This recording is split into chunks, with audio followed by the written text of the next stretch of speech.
Hi, my name's Evan, and I'm piloting a freaking TIE fighter in Fortnite. Look at this shit. Who allowed this to happen? By the way, happy May the 4th. Yes, this is going to be a Star Wars themed episode that I'm going to yap while I play. Sit. Sorry, you're not a dog. Stay. That's better. While I play a little Fortnite. But you can't watch. I'm just going to commentate on it while I talk about things. Happy May the 4th. It's been a splendid May the 4th, dare I say. What did I do? Got up, did some Star Warsy things. I played some Star Wars Fortnite. And then went to work, dressed in my Star Wars best. Oh, yes, I did a tier list. I streamed a tier list of all of my favorite Star Wars Glup Shittos, which, dare I say, is a fun concept. You ever heard of a Glup Shitto? You ever had a favorite Glup Shitto and stuff? I'm being shot out of the sky. I'm being shot out of the sky. I think I might actually go down. I'm not going to lie. Think I'm fine? Oh, I will survive, dude. Oh, I'm critical. Oh, that's not good. You're going to pull it off? Absolutely. By the way, I'm a stormtrooper. Flawless game. This game is absolutely amazing. And my ship exploded. It's gone. Oh yeah, it's cooked. That shit's turned into a nuclear bomb. Tier list of Glup Shittos. Which, for those of you that aren't aware of the concept of a Glup Shitto, there's a man. I'm fighting a bitch. Excuse me. She's dead. Done. Easy. A Glup Shitto is a character in Star Wars that is like a background character. A character that, if you were to ask your mom about, she wouldn't know the hell you're talking about. Like, she's going to know the Han Solos, the Kylo Rens, the Luke Skywalkers, the Darth Vaders, the Grand Moff Tarkins, even, dare I say. There's some characters that are pretty well known. But then there's characters like Max Rebo, or Dexter Jetster, or, dare I say, and this is a hot take, people don't always agree with me on this, dude, Kit Fisto is a Glup Shitto. Who the hell knows, like, if you're an avid Star Wars fan, or even maybe a mid-tier Star Wars fan, you've watched the Clone Wars, you know Kit Fisto. However, if you are, like, the average Star Wars viewer, the most you know about Kit Fisto is he's that one guy with the green hair that got murdered. Like, instantly. Like, right away. I mean, he was alive in Attack of the Clones. But, yeah, we tier listed Glup Shittos, and we put a bunch of them on a tier list. I actually have the file for it. I'm going to open that up really quickly. But it was a very, very fun little thing to do, because I thought it was quite funny sneaking in things that weren't Star Wars characters and seeing if anyone would catch the fact that they weren't Star Wars characters. Like, here, wait, let me show you. So we had things like pretty obvious ones. Like, we have Max Rebo up there, the classic. We have Claude. Everyone knows Claude. We're big Claude lover. Droopy McCool. Droopy McCool was a classic. Everyone knows Droopy McCool, right? You know Droopy McCool? I know Droopy McCool. Or Ben Quadrarios. Yeah, dude. Ben Quadrarios, of course. He's my favorite character. Honestly, the movie wouldn't be the same without him. Or classic ones like E.T. Yes, E.T. is canon in Star Wars. You guys know that? In episode, I think 3, maybe 2, one of the ones where it shows like the whole I was killed. Is what I get. I can't have had fun ever. Yeah. But there was a time in episode 2 or 3 where there was like a big council meeting on Coruscant, and in the very, very off at the corner, a little hidden away, there's E.T. species cheering off on one of the little like representative beams. So E.T. technically canon. I don't know if Earth is canon technically because it took place in a galaxy far, far away a long time ago, but maybe that's insinuating that like his species exists and that E.T. is probably like way down the line when Earth becomes a thing. Because I guess it was a long time ago, which implies that now is a long time later and that Earth could happen in the Star Wars universe. Whatever, though. You know, that's not what is important. I can take my headset off now.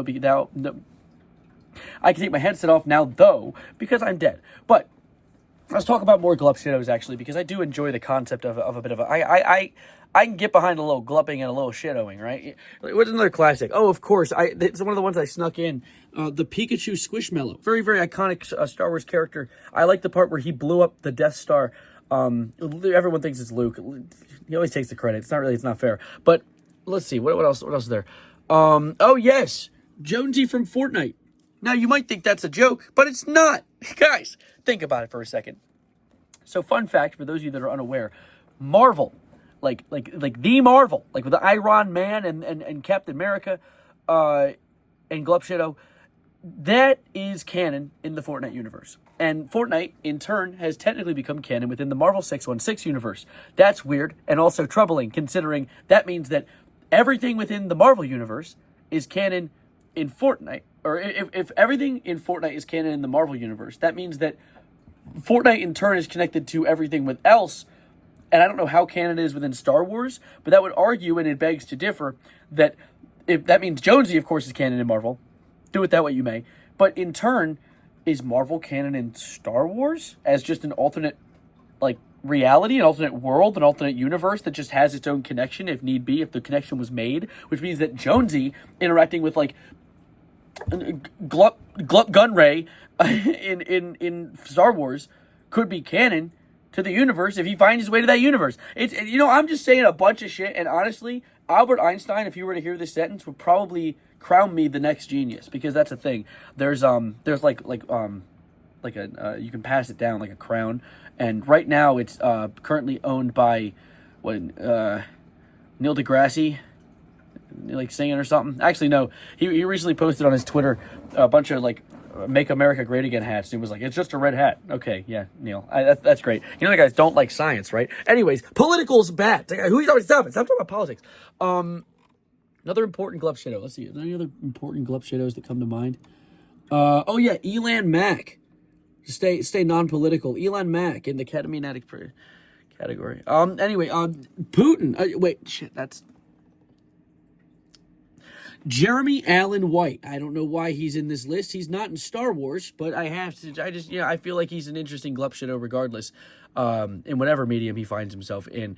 What else? Who's another interesting one? Oh, yes. Who could ever go without the most important Glup Shittos of them all? Cy Snoodles and Joe Yowza, two important members of the Max Rebo band, because they're in the cantina. They're two... If anything, they probably make the original trilogy, because, of course, the original trilogy before they were CGI'd in just really wasn't the same. Like, it wasn't really a classic movie. In fact, when George Lucas went back through and edited all the really low-quality, absolute cheeks CGI into the movie, and everyone hated that decision, but also didn't, because that's what made the movie as popular as they are now, because, of course, it had Cy Snoodles. It added Mac Yelza or whatever the fuck. And the movie was nothing without them. The movie wasn't even good. I'm saying. Who else? Oh, and of course, the most important... Actually, no. We already said Max Rebo. I can't... The second most important Glup Shitto of them all. Salacious B. Crumb. Salacious B. Crumb. My man, my myth, and dare I say my legend. Absolutely... What is Star Wars without Salacious B. Crumb? He was on Jabba's palace. He got into a personal altercation with C-3PO. And after that, fucking exploded and died. That's crazy. That's a lot of important stuff to happen in the movie. So, I'm very glad that I made a Glup Shitto tier list. There's also a lot of other ones on here. If anyone watches my main channel, you could probably see a few of them. Oh my god, how could I even forget? One of the most important Glup Shittos that I'm actually shocked that it made it onto the list. I thought it was more of a main character in the storyline. A Mama Man. You remember a Mama Man? Remember him from Star Wars? Remember a Mama Man? So anyways, yeah, that was a fun little thing to discuss. I hope you remember. I hope you had a wonderful May the 4th. And actually, it's past midnight. It's 1 a.m. for me right now. But if you're in California, it's not. But if it is already the 5th, Revenge of the 5th. Oh my god. And then what is it, like the Empire Strikes 6th or something? Revenge of the 6th. Wait, Revenge of the 5th? Revenge of the 6th? When did the Jedi get a turn? God damn it, this shit sucks, dude. I'm getting out of here because I've been yapping way too much. But dare I say, before I finish things off, look at these guys. Look at these guys. Look at these little, is the 501st. And then also, the Mangawarian. You can't see him. The Mangawarian, the Boba. I have 2 custom ones. Got a lot of Legos. Got a lot of classics. In fact, actually, let me scoot over here real quick. More Legos, dude. Look at these. Observe. Observe. Now, observe me ending this video. Thank you for watching. Thank you for being absolutely outstanding. I hope you had a splendid day. Hope you like Star Wars, because if you did, you'll probably enjoy this video, because, of course, I was showing off some of the most important characters in the Star Wars mythos, and I'm glad I could tier list them for you. And thank you. My name is Evan, and this is, actually, you know Greedo and Bosk. They're actually, I can't even make sarcastic jokes about them, but, of course, we have Jabba's Chud son. That's what we'll end him with. Get out of my video.